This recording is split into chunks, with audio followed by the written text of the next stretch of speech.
bonjour. Bonjour. Où nous trouvons-nous? Alors nous sommes ici à Villard-de-Lans, c'est la capitale de l'ours pour ce qui concerne la France, au même titre que Berlin ou Berne. Il y a une véritable obsession de l'ours ici à Villard-de-Lans, un peu comme moi, on en trouve de partout. Donc sur cette place, les gens adorent se faire photographier à côté de cet ours, Oui. qui est surnommé l'ours d'Arçon, parce que les gens ils chevauchent cet Ah ours oui, effectivement. et se font photographier. Oui. Le logo de la ville de Villars, c'est un ours. Vous en trouvez sur les crêperies, les logos des particuliers. Donc l'ours est vraiment partout. Et notamment ici, donc à la Maison du Patrimoine. D'accord. Je fais une expo qui s'appelle Bienvenue à Saint-Ours. Oui.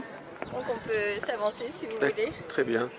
Donc cette exposition, elle est exclusive? Oui, exclusive pour Villard-de-Lans. D'accord, exclusive. Et pour la Maison du Patrimoine, où il y a justement un ancien collectionneur qui a collecté beaucoup d'objets autour de l'ours. Et donc c'est un peu une exposition hommage à ce collectionneur. Très bien, bah je vous suis. Donc vous voyez, c'est l'ancienne mairie, Oui. qui est maintenant la Maison du Patrimoine.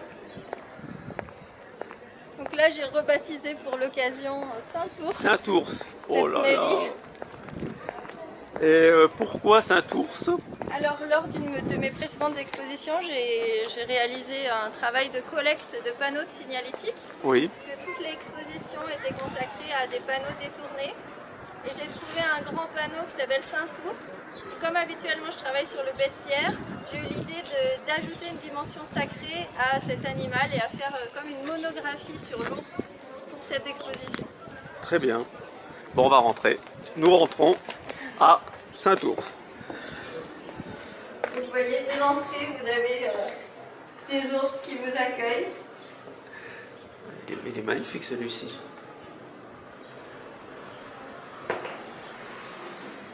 Alors nous avons encore un Saint-Ours. Donc vous voyez, c'est ce panneau qui m'a donné l'idée de cette exposition. Oui.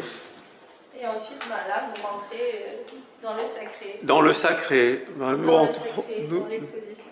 Nous rentrons dans le sacré. Donc je vois qu'on a des œuvres d'art d'une grande dimension. Oui, alors ça, ce sont des pochoirs que j'ai réalisés. J'avais envie de donner une impression d'église orthodoxe, Oui. avec de très grandes icônes. Et donc pour l'occasion, j'ai aussi fait des installations sur du mobilier urbain. Donc c'est ce que vous voyez là-haut, ça c'était en Val d'Aisne. Et puis ici en urbex, pour faire croire un peu à une crypto-religion de l'ours, comme si c'était des traces actuelles d'une religion qui persisterait de l'ours. Alors, d'après ce que je vois, la première partie de votre exposition Ici. Présente une dimension assez historique. Oui, alors en fait, de manière assez surprenante, peut-être que j'avais eu un pressentiment de ce Saint-Ours. Oui.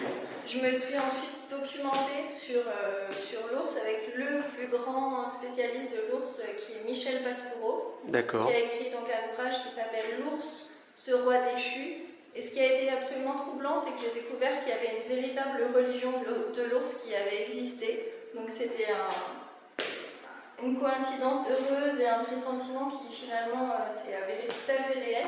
Oui. Et donc dans cette première partie, qui est tout à fait fondée historiquement, oui. J'ai dressé cette histoire du rapport des sociétés à l'ours, donc de manière tout à fait chronologique.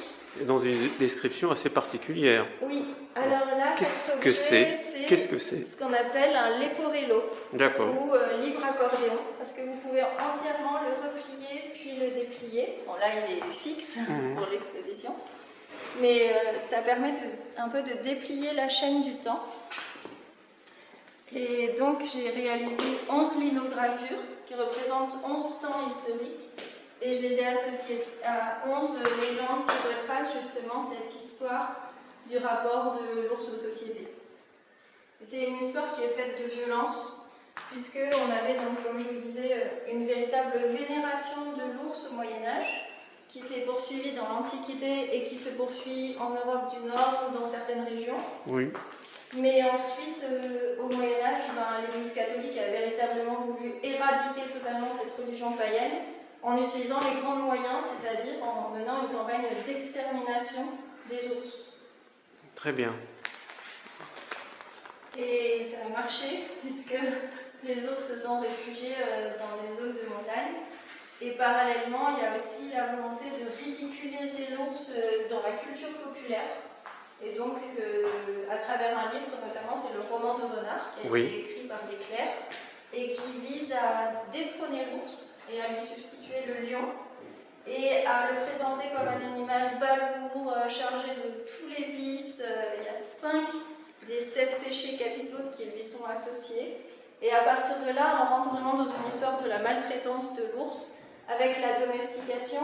Là, j'ai voulu mettre une photo qui a été prise là où nous nous tenions, vraiment au début, donc devant la Maison du Patrimoine, avec ce petit ourson qui est enchaîné, à qui on fait faire des cabrioles, qui est sans doute muselé, et qui n'est plus du tout une bête sauvage, mais qui est devenu un animal ridicule, montré comme une bête de foire, et on est vraiment dans la maltraitance animale.